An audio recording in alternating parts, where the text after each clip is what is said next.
Superstore. We got all you need. When it comes to running your country, or maybe even your planet, who do you expect to do it? A consul? A king? A president? Or the Walmart down the road? Pixar movies. They're basically just 3D animated Disney movies. Now, in one of the films, called WALL-E, there's this Megacorporation called By and Large. Now, B&L, they apparently bought the world's governments, which you can't do, but they somehow did it, and they run the planet until, oh no, everything turns into basically just one big landfill, and then they go to space or whatever. Yeah, that's the whole plot of the movie. I'm sorry if I know this is a bad time to say this now, but there might be a couple of spoilers up ahead, so, who knows. Maybe you have watched the movie, maybe you haven't, or maybe just don't care. But I just might as well tell you there's spoilers up ahead, so, yeah, might as well. First of all, buying the world's governments, you really can't. But what you can do is you can actually help out the governments with some of the infrastructure of their country. For example, the banana republics, I can use that. So, basically, a bunch of American banana companies in Central America actually helped with countries like Guatemala and El Salvador and Honduras and whatnot, and helped with the infrastructure of those countries so they can get some profit on the bananas. You know, they built roads, railways, electrical lines, cities. They did all that for the government as long as they got some profit from it. In B&L's case, they just took the whole government and just run everything.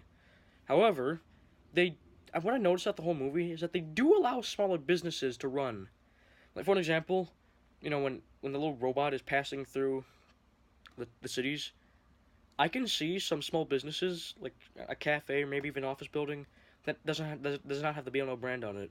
That might have products within the company. However, it's not a subsidiary of B&L. It's their own independent thing.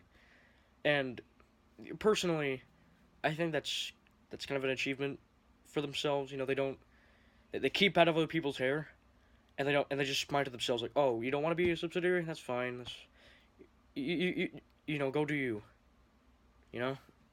Trash thing doesn't make sense either. There are two things. One, because they make this much trash up to the point where it's all over the damn towns and cities, people are going to start to think, oh, hey, this corporation isn't doing a good job as a government, so we have to do something about this. We have to either take this government down or at least convince them not to make this much trash before this goes from 0 to 100 in a millisecond.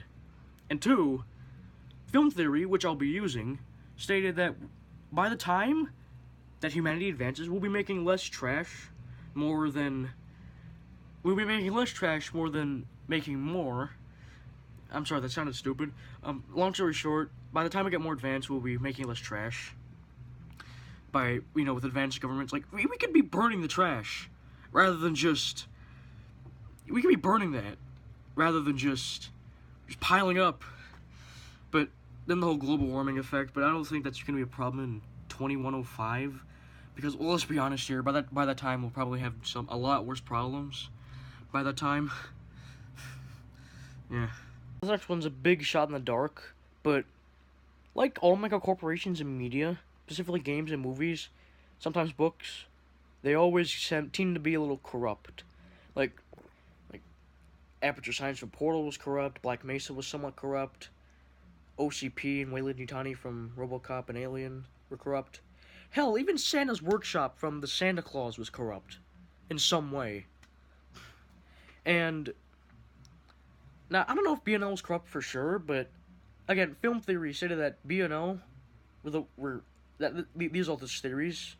B&L were the ones that made the trash problem just so they can send humanity on a cruise. That doesn't sound like a problem at first. Like, oh, hey, it's a cruise, you know. This doesn't sound so bad. Until you realize that they covered the damn planet in garbage up to the point where we need to leave and let some little robots to do the work for us. Now think about that for a second. Company covers the world in garbage so we can get a 5-year cruise. Think about that. Sounds corrupt, don't it? Kinda is, some sort of way. Come to think of it, a lot of these megacorporations tend to be some kind of corrupt in some sort of way. No matter what they do, I feel like I'm being monitored by something. What the hell?